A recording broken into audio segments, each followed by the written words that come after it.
அம்மா எனக்கு பசிக்கல, அது சொல்ல தான் வந்தேன். பாப்பா, அப்பா வீட்ல இருக்காரா? யாரு? அப்பா.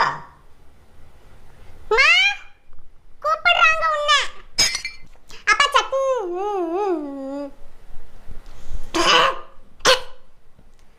அம்மா சட்னி கொடுங்கம்மா. அம்மா ஒரு ஸ்கேல் வாங்கணும்மா, ஸ்கேல் உடைஞ்சு போச்சுமா. அப்பா கிட்ட சொல்லிடி வாங்கி தருவாரு. நீ சொல்லுமா, நான் என்ன சொல்லணும்? நீ சொல்லுமா, நீ சொல்லு. நீ சொன்னா வாங்கி தருவாருமா. நீ சொல்லுமா.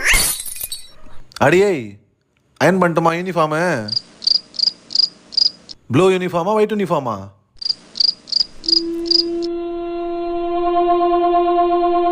பாப்பா என்னாச்சு? அச்சோ, அப்பா மேல கோவமா? அப்படிலாம் ஒண்ணும் இல்லப்பா, அப்படிலாம் ஒண்ணும் இல்ல. அச்சச்சோ, யார் அடிச்சா?